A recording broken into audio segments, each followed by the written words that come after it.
안녕하세요. 반갑습니다. 네, 오늘은 교회사에서 그 박해와 순환의 기록들을 한번 살펴봤으면 좋겠습니다. 교회사 유명한 그 말 중에 그 카르타고에서 활동했던 초대 교부 중에 한 분인 그 터툴리안, 라틴어로 테르툴리아누스라고 하는 분이 순교자의 피는 교회의 씨앗이다, 이런 얘기를 했습니다. 순교자의 피는 교회의 씨앗이다.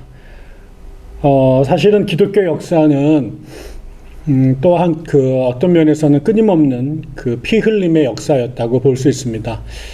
한편으로는 그 땅끝까지 복음을 전하라는 주님의 명령에 따라서 이방 문화, 그리고 다시 말하면 비기독교 문화권에 복음을 전하던 선교 사역이 지상 대명령을 수행하는 그 사명의 일환으로 이루어졌죠. 그런데 이제 이미 폴 틸릭 같은 신학자들이 표현했던 것처럼 종교가 문화의 핵심이라고 말할 때, 특히 고대 사회처럼 정치와 종교가 일치되는 세상에서 이미 그 5대양 6대주 각 지역에는 그 종교의 그 발달 단계는 다 다르고 문화적 수준은 달랐습니다만 각 지역마다 이미 확립된 종교가 있었고, 그 종교는 정치권과 왕실과 긴밀한 관계가 있거나 아니면 대중들과 또 민족과 깊은 운명적 관계를 이미 형성한 상태였기 때문에요, 외부에서 들어온 기독교 신앙을 받아들이는 것은 쉬운 일이 아니었습니다. 네, 그 과정에서 교회는 끊임없이 그 타 문화권 안에서 정치적, 종교적, 또 군사적 그런 박해와 또 억압의 대상이 될 수밖에 없었고요. 그 과정에서 수많은 기독교인들, 특히 선교사들이 피를 흘리면서 순교의 그 역사를 이어갔습니다.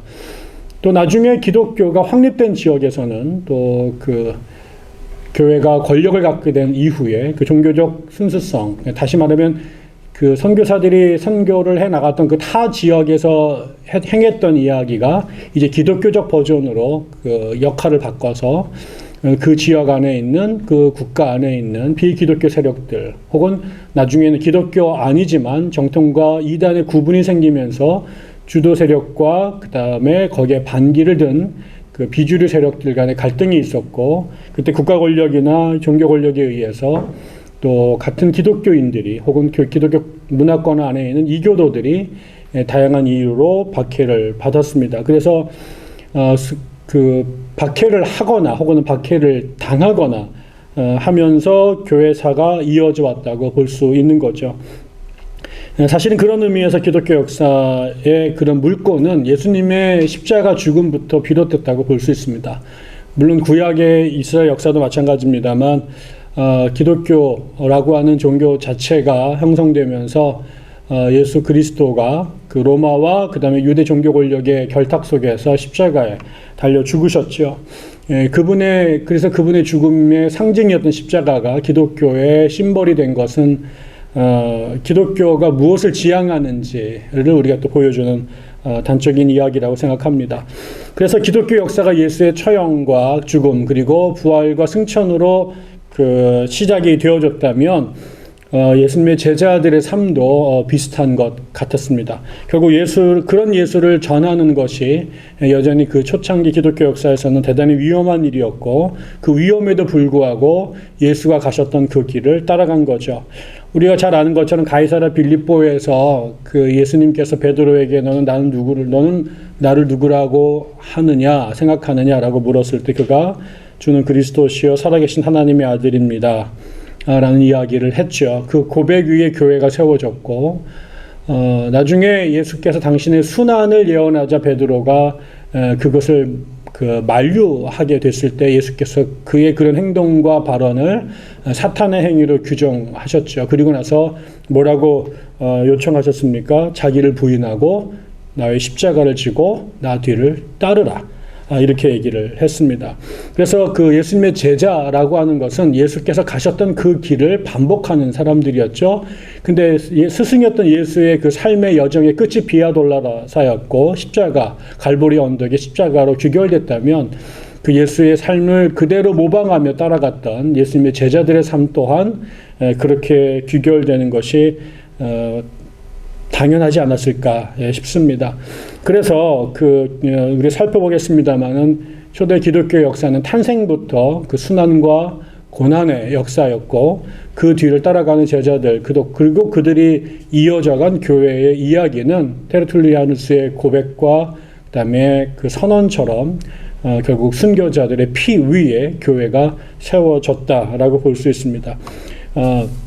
제가 최근에 읽었던 어떤 한 그 종교학자의 글에서는 결국 기독교의 그 순교의 역사라고 하는 것이 나중에 발전되면서 그 순교의 의미가 강화되고 그것이 일종의 어떤 성인이 되는 가장 대표적인 증거로 부각이 되면서 다양한 그 순교자들의 이야기가 성인전으로 이제 교회 안에 이제 전달이 되죠. 그러면서 그 너도 나도 그 순교의 반열에 드는 것이 기독교 신앙의 어떤 최정점으로 이해가 됐는데, 그것이 마치 순교를 강요하거나 또 순교를 이상화함으로 일종의 어떤 죽음의 선동 같은 것들이 교회 안에 있었다라고 대단히 강하게 비판하는 이야기를 제가 들은 적이 있습니다.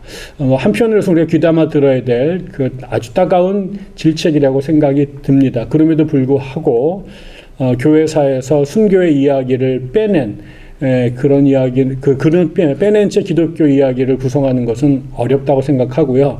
또 복음을 위해서 삶을 들였던 사람들의 그 숭고한 생애와 죽음 자체를 단지 그 종교적 이데올로기에 의한 죽음의 선동의 산물로 치부하는 것은 또 그 길을 가신 분들에 대한 예의가 아니라고 생각이 또 들기도 합니다.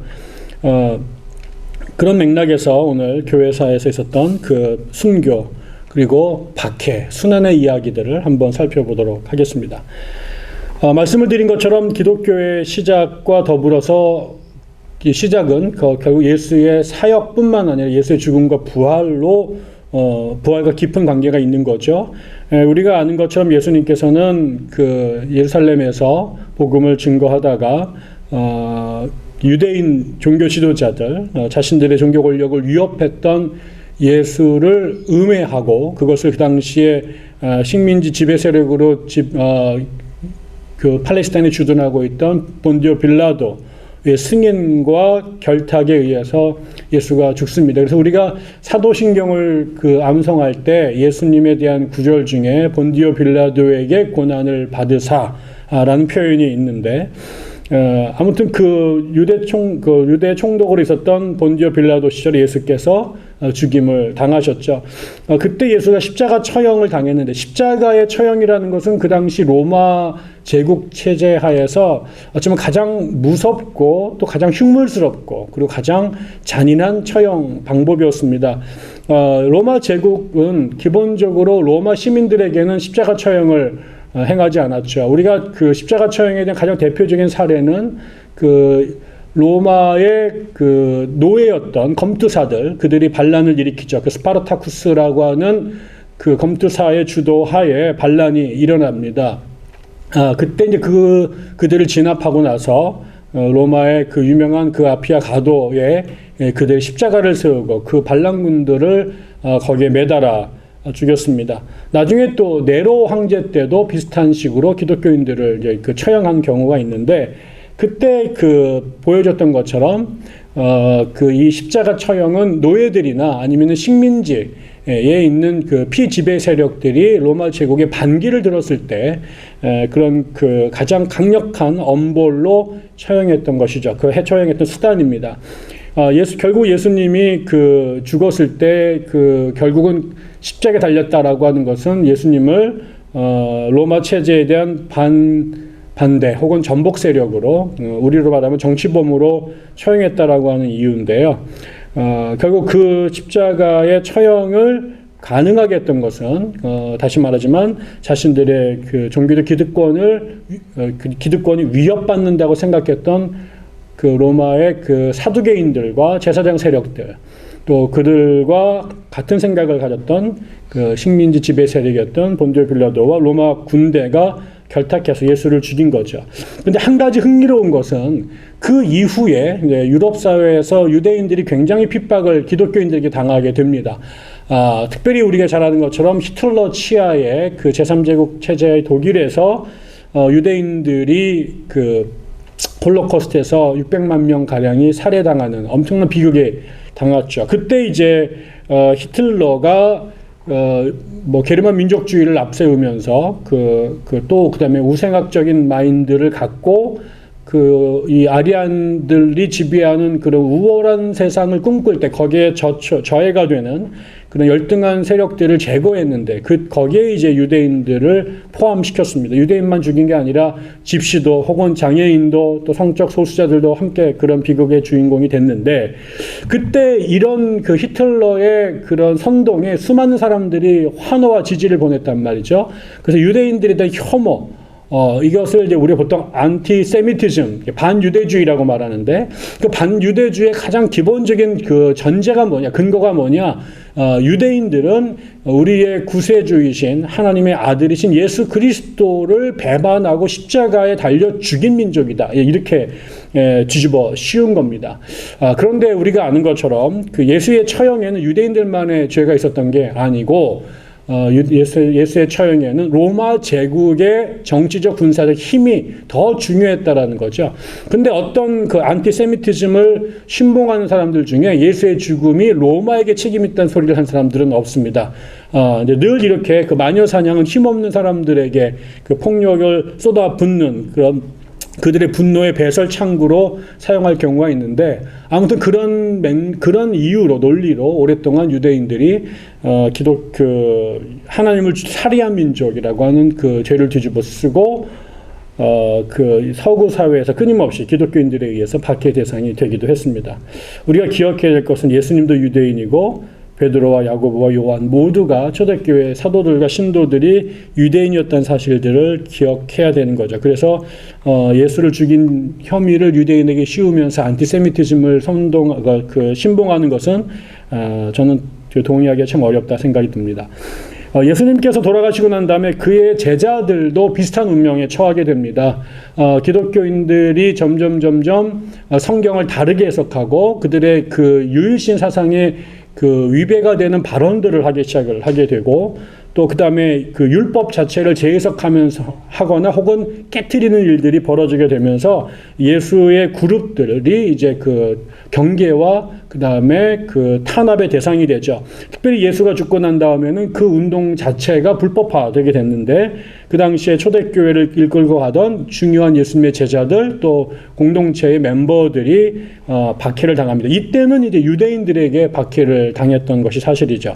그래서 우리가 성경에 나와 있는 것처럼 요한의 형제 야고보가 그 박해를 당하면서 그 순교를 했던 기억이 나고 또 사도행전에 보면은 초대교회 7 집사들 중에 한 명이었던 스데반이 그 유대인들 앞에서 예수 그리스도를 주와 그리스도로 고백하는 연설을 또 혹은 그 복음 선포를 했다는 이유로 그 돌에 맞아 처형당하는 그런 일들을 우리가 기억하게 되죠. 그래서 예수님의 제자들이 고난을 당합니다. 그런 기록들이 우리가 갖고 있는 사복음서나 그 다음에 바울서신 혹은 공동서신 안에서 끊임없이 나타납니다. 복음서 자체에도 보면 예수님의 죽음과 사도들의 고난을 당했던 이야기들이 나오게 되고 특별히 사도행전에 보면 예수님의 사후에 교회가 그 복음이 이 소아시아 지역으로 근동 지역으로 확산되는 과정에 사도들이 그 다음에 초대교회 선교사들이 어떤 고난을 당했는지에 대한 얘기가 많이 나오죠. 특별히 이제 후반부로 가게 되면 사도 바울 얘기가 나오는데 사도 바울이 그 선교를 하면서 얼마나 많은 지역에서 돌팔매를 당하고 폭력을 당하고 감옥에 갇히고 고문을 당했는지에 대한 이야기들이 적나라하게 나옵니다. 또 히브리서나 베드로서나 야고보서나 요한계시록은 이미 이제 교회가 국가적 차원의 혹은 그 군중들의 그런 그 군중 심리 속에서 박해를 당하고 있다라고 하는 걸 전제로 하고 그 박해에서 그 순환 속에서 신앙을 굳건히 지켜야 된다. 하나님께서 이 상황을 역전시킬 것이다. 라고 하는 신앙적 권면이 이런 그 서신서를 쓰게 된 일차적인 목적이라는 걸 우리가 알 수 있죠. 그런 걸 고려할 때 이미 서신서나 신약 성경이 되는 초대교회의 문서들이 작성되던 그런 1세기 중반 이후부터 교회는 다각도로 박해를 당하고 있었다. 그러면서 교회의 존립 자체가 위협을 받고 있었다라는 것을 우리가 추론할 수 있습니다. 그 다음에 이제 이건 아까처럼 이제 산발적인 것이고요. 그 지역에서 또 개인적인 혹은 유대인들에 의해서 어떤 그런 민족적 혹은 종교적 차원에서 박해가 간헐적으로 벌어졌던 거라면 그 당시 세계를 지배하고 있던 로마 제국에 의해서 다시 말하면 국가적 차원에서 기독교가 박해를 본격적으로 당하는 일들이 시작이 됩니다. 그 스타트를 끄는 것은 64년에 AD 64년에 당시 황제였던 네로가 기독교인들을 박해한 것입니다. 그래서 사실은 뭐 네로 자체가 로마사에서도 문제가 많은 왕으로 그 뭐 카리쿨라라든가 콤네누크 같은 사람들에 의해서 같은 반열에 있는 악한 왕 중에 하나이긴 하지만 특별히 기독교 역사에서는 교회를 또 기독교인들을 가혹하게 처형하고 박해했던 사람으로 악명이 높죠. 그래서 네로는 그 악한 황제의 대명사가 됐는데요. 그 기록은 당시 그 로마사를 기록했던 타키투스라는 역사가의 책에도 제법 상세하게 기록이 되어 있습니다. 많은 사람들이 도대체 왜 네로가 기독교인을 박해했을까라고 생각할 때 물론 당시에는 아직 그 기독교가 유대교의 일파로 있었기 때문에 외부인들에게는 구분하기가 어려웠을 것입니다. 그리고 이제 오랫동안 로마인들은 오래된 것들에 대한 그 전통적인 존중이 있었기 때문에 유대인들이 그 약소민족이고 자신들의 피식민지였음에도 불구하고 유대인들의 종교 자체를 되게 존중하고 보호하는 경향이 있었습니다. 그런데 이제 네로에게 의해서 이제 이 기독교를 포함한 유대인들 또 나중에 더 나가서 기독교인들이 구별돼서 박해를 받게 된 가장 중요한 이유는 사실 이 종교 자체가 갖고 있는 문제라기보다는 그 당시 네로가 처해 있던 그의 그 정치적 그 입지가 위태로워졌을 때 그 자기에게 쏠리는 그 로마 민중들의 비난을 피하기 위한 희생양으로 당시에 힘이 없었던 그러면서 사람들한테는 그들이 갖고 있는 그들의 공동체 자체가 늘 비밀에 쌓여 있었고 사람들하고 잘 어울리지 못하고 독특한 생활 양식을 추구했던 그 기독교인들을 희생양으로 삼았던 거죠.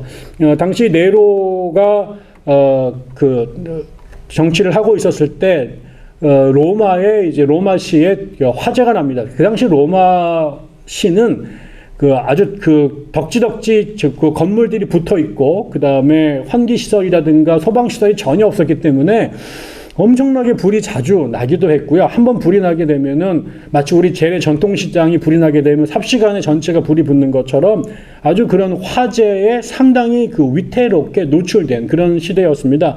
근데 아무튼 그 로마시에 불이 났고 전체 시 지역 중에 3분의 2 이상이 전소가 되는 아주 큰 재난이 나게 된 거죠. 그러면서 이제 결국은 그 민중들의 분노가 끌어오르게 되고 그 원인 또 이런 불을 나게 하고 그다음에 그거를 제대로 처리하지 못한 그 로마 제국의 왕실, 특별히 이제 황제에게 이제 그 비난의 화살이 쏟아지게 됐습니다.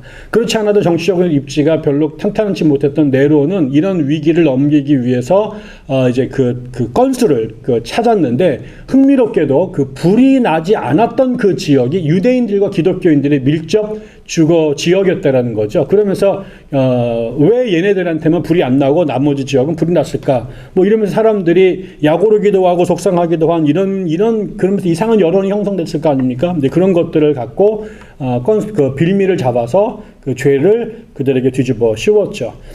그래서 나중에 그 유대인들 특별히 기독교인들을 그쪽에 있는 것을 뒤집어 씌워서 기독교인들을 십자가에 처형하고 그들의 몸에다가 코울타르를 발라서 로마의 가도에 세움으로 인해서 일종의 그 가로등 역할을 시켰다. 뭐 이런 기록들이 남아 있습니다. 그래서 일단 그 네로의 통치하였던 64년의 기독교 박해가 아주 그 혹독하게 이루어진 것이 이제 기록에 남게 됩니다. 그 이후에도 나중에 그 313년에 콘스탄티누스 황제가 기독교에게 종교의 자유를 부여하기 때까지 자그마치 한 250년 이상 동안 기독교의 박해 시대가 시작이 됩니다. 물론 이제 250년 동안 박해가 일어났지만 그 250년 동안 황제들이 계속 박해를 했던 것은 아닙니다. 대신 황제들에 따라서 그 기독교를 박해한 황제들도 있었고 황제가 기독교에 우호적이거나 무관심했던 경우들도 있었습니다. 그래서 만약에 250년 동안 조직적으로 국가 차원에서 기독교를 박해했다면 기독교는 그 멸종됐을 확률이 굉장히 높지만 하나님의 섭리였는지 은혜였는지 그 박해가 간헐적으로 그 다음에 지역적으로만 산발적으로 벌어지게 됩니다.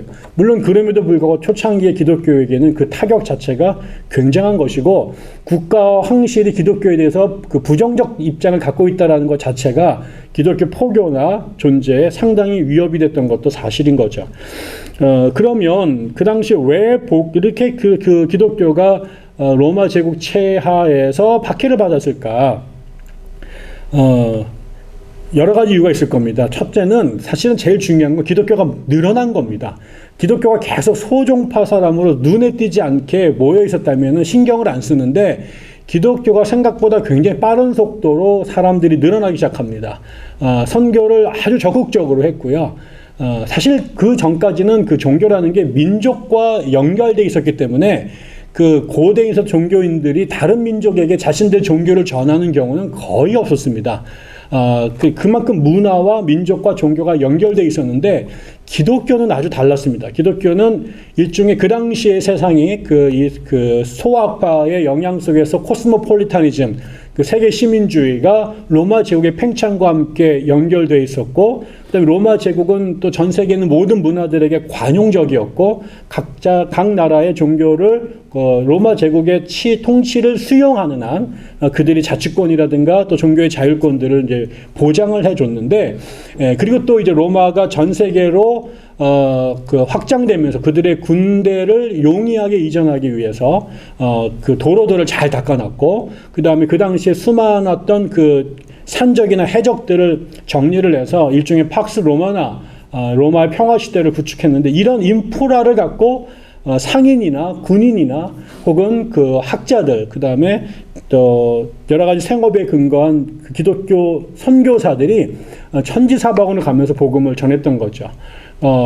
여러분이 그 미국의 종교사회학자 중에 로드니 스탁이라는 사람이 있는데 그 사람이 기독교의 발흥이라고 하는 책을 썼습니다. 한번 읽어보시면 어떻게 초대교회 그 작았던 기독교가 로마 제국의 다양한 민족들과 지역에서 그렇게 빠른 속도로 기독교로 개종하게 됐는가, 그들의 속으로 복음이 확장됐는가를 나름대로 굉장히 설득력 있게 설명을 하고 있습니다. 아무튼 기독교가 빨리 확장이 됐는데 그래서 많은 사람들이 기독교인을 넘어가게 된 거죠. 개종을 한 거죠. 그런데 문제는 그 기독교가 주장했던 몇 가지의 교리나 그들이 자신들의 신앙을 표현하기 위해서 행했던 관행들이 당시 로마 제국의 통치자들에게, 그 다음에 로마 제국의 일반 시민들에게 대단히 눈에 거슬리거나 불편하거나 그 다음에 혐오스러운 것을 보였다라는 겁니다. 제일 중요한 것은 그 당시에 그 로마 제국의 자신들의 통치를 원활하게 하기 위해서 그 다음에 그 당시가 또 로마가 원래 공화정 체제였는데요. 아우구스투스 때부터 황제 체제로 제국으로 바뀝니다. 국가 황제가 다스리는 세사로. 그 이후로 이제 로마는 오랫동안 황제 체제 하였는데 그 황제들이 자신들의 영향력을 강화하기 위한 일환으로 황제가 죽고 난 다음에 황제를 신으로 여기는 사상이, 그런 문화가 생겨나기 시작합니다. 이거는 로마가 오리엔트, 다시 말하면 페르시아나 그 다음에 그 이전에 있었던 그 수메르 종족들 그 문화 속에서 배운 겁니다. 그쪽 지역 오리엔트 사람들은 옛날부터 황제를 신으로 여기는 관행이 있었는데 로마 사람들은 그런 생각을 안 했거든요. 그런데 그걸 나중에 받아들이죠. 그래서 임페리얼 컬트, 그래서 황제를 신으로 숭배하기 시작했습니다. 말씀드린 것처럼 대체적으로는 황제가 죽고 난 다음에 그를 신으로 숭배했는데 세월이 지나가면서 칼리굴라 같은 사람들이 자기가 살아있을 때 신으로 칭함받기를 원하기도 하고 그런 황제 숭배를 강요하기도 하죠. 이러면서 아무튼 황제 숭배가 로마 제국에서는 황제권을 강화시키고 그 다음에 그 당시 로마가 지배했던 제국이 각각의 자율권을 인정하되 하나의 제국으로 통일하는 어떤 통치 이데올로기로 황제 숭배를 되게 중요하게 생각했습니다. 근데 아시겠지만 기독교는 유대교 전통에서 탄생했고 그 10계명의 첫 번째가 가장 중요한 것이 나 외에 다른 신을 섬기지 말라라고 하는 이것이 유대인들의 민족적 종교적 정체성의 핵이었죠. 예, 그런 사람들에게 타종교로 보였던 그 로마의 황제를 신으로 숭배하라고 하는 이 임페리얼 컬트를 받아들일 수가 없었던 겁니다. 결국 그것이 내가 기독교인이냐 아니냐의 어떤 그 바로미터가 되는 거였고, 결국 황제 숭배를 거부하는 기독교인들을 국가가 봐줄 리가 없는 거죠. 이거는 체제의 전복 세력으로 관주를 했고, 이건 그 다음에 종교의 문제를 떠나서 정치 문제로 비화하게 된 겁니다. 두 번째가 기독교인들이, 초대 기독교인들은 예수님의 평화주의를 받아들였습니다. 산상수훈을 대단히 중요하게 생각을 했고, 칼로 선자는 칼로 망한다, 살인하지 말라, 이런 것들을 받아들여서 군대 징집을 거부했습니다. 그런데 여러분, 로마는 어떤 사회입니까? 로마는 군인들이 만든 세상입니다. 특별히 로마의 위대한 황제들은 전부 다 그 군인들이었고요. 우리가 잘 아는 그 줄리어스 시저 같은 사람도 갈리아, 지금 프랑스 지역에서 이교도들을, 야만인들을 물리치면서 군인으로 성장한 사람이고, 로마의 가장 위대한 임금 중에 한 명인 마르쿠스 아우렐리우스는 스토아 학파의 아주 위대한 철학자였지만 가장 위대한 군대 사령관으로서 명성이 대단했던 사람이고, 로마의 지경을 아주 넓히는 역할들을 했던 거죠. 그리고 그래서 결국 황제들은 전부 다 대부분이, 상당수가 군인 출신들이었던 경우들이 대부분입니다. 네로의 뒤를 이어서 권력을 잡았던 하드리아누스라든가 그 사람의 아들이었던 티투스가 전부 다 이 로마의 군인으로 이 팔레스타인을 문제를 해결하여 왔던 군인들이었던 것도 우리가 알 수 있고요. 나중에 로마의 마르쿠스 아우렐리우스가 180년에 죽는데, 그 이후부터 콘스탄티누스가 나타나기 전까지 거의 150년 가량이 다 군인들이 왕제가 됐던 시기입니다. 한 100년 동안 20몇 명의 군인들이 쿠데타를 일으키면서 정권을 계속 잡던 군인들의 시대였고, 그건 계속해서 로마가 사산조 페르시아라든가 그다음에 파르티마라든가 이런 나라들과 끊임없이, 그다음에 이 바바리안들과 전쟁을 해야 했었기 때문에 군대가 굉장히 중요한 힘을 갖고 있었죠. 그런데 그 군대에 가기를 거절하고, 그 다음에 군대 가기를 거절하고 싸움하기를 거부하고, 또 군대가 유지되는 아주 중요한 것은 국가와 그 다음에 제국과 그 다음에 상급자들에 대한 맹세거든요. 충성을 선언하고 삶을 드리는 건데, 그런 맹세를 거부하고, 이런 것들이 결국은 로마를 끌고 나가는 근간을 해친다고 생각을 했던 거죠. 또 하나는, 여러분 로마를 가보면은 로마 문화 중에 아주 중요한 것이 목욕탕입니다. 목욕탕은 공공장소에 대중 목욕탕이 있었는데, 그건 단지 몸을 씻으려고 하는 목적보다는 일을 하고 한 사람들이 오후에 와서 몸을 씻고 거기서 교제하고 또 여러 가지 로비도 하고 했던 아주 중요한 공공장소인데, 유대인들은 그런 목욕탕 출입을, 기독교인들은 그 목욕탕 문화가 아주 잘못됐다고 생각해서 출입을 금지했죠. 또 하나는 그 당시에 로마에 아주 중요한 엔터테인먼트가 있었죠. 서커스가 있었고, 그 다음에 검투가 있었는데, 이런 원형 경기장에서 벌어지는 이런 검투사들의 이런 잔혹한 행위, 스포츠를 아주 극도로 혐오하면서 출입을 금지했습니다. 결국 이런 식으로 이러다 보니까 사람들이 모이는 장소에 기독교인들은 출입을 안 했던 거죠. 그러니까 이제 같이 놀고 이래야지 사람들이 돈독해지는데 관계가, 그걸 거부했던 것이 또 하나의 이제 사회적인 문제가 됐습니다. 그다음에 더 마지막에 중요했던 이유는 종교적인 이유인데, 기독교인들은 그 당시에 자기들끼리 몰래 모였죠. 나중에 또 기독교를 탄압하게 되니까 더 자신들의 예배를 비밀리에 드렸습니다. 우리가 이제 카타콤이라고 하는 곳에서 기독교인들 예배를 드렸다라는 걸 우리가 잘 알고 있는데요. 그 이유는 두 가지가 있습니다. 하나는 기독교인들의 교회로는 자신들의 교회에 지금 출석하고 있는 신자들뿐만 아니라 이미 세상을 떠난 사람들도 같은 신자라고 생각했습니다. 그래서 기독교인들의 교회에 가면 예배당 앞에 이렇게 그 공동묘지가 있는데 그 사람들이 다 교회 신자들이죠. 그 사람들도 여전히 자신들의 교회 멤버라고 생각했어요. 그래서 죽은 사람들을 위해서 기도하는 것이 카톨릭의 오랜 전통으로 남아있는데 그것은 그런 의도가 있었던 거죠. 그래서 순교자들이라든가 교회의 중요한 멤버들이 묻혀있는 그 공동묘지에서 같이 예배를 드렸던 것은 그들의 교회론 때문이기도 하고요. 또 하나는 은밀하게 예배를 드려야 했기 때문이기도 합니다. 그래서 우리가 알고 익투스라고 하는 생선 모양의 마크들을 고아놓고 비밀리에 모였습니다. 지금은 이제 밖에 나가서 사람들을 막 전도했지만 밖에 시기에는 밖에 나가서 함부로 떠들다가는 공동체 전체가 잡혀가 죽을 수 있었기 때문에 몰래 예배를 드리기도 했습니다. 그러다 보니까 기독교에 대한 이상한 루머들이 확산이 되게 됩니다. 그들이 서로를 피 한 방울 섞이지 않은 사람들인데 형제 자매라고 부르는 것이 근친상간을 한다라는 말로 뒤바뀌게 되고요. 그 다음에 성찬식에서 예수님께서 떡과 포도주로 상징이 되는데 사자가 이거를 그리스도의 몸입니다, 그리스도의 보혈입니다라고 말하니까 인육을 먹는 이 카니발을 행한다, 그 식인 풍습이 있다, 이런 이야기들이 또 들려지게 됐습니다. 그러면서 사교 취급을 받으면서 사회에서 기독교에 대한 나쁜 소문, 나쁜 인식이 확산됐던 거죠.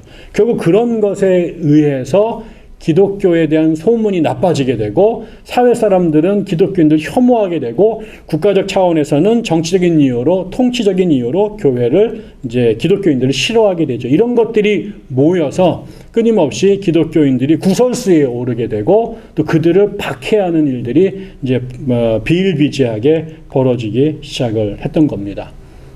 예, 잠시 쉬었다가 또 다음 강의를 이어가도록 하겠습니다. 안녕하세요.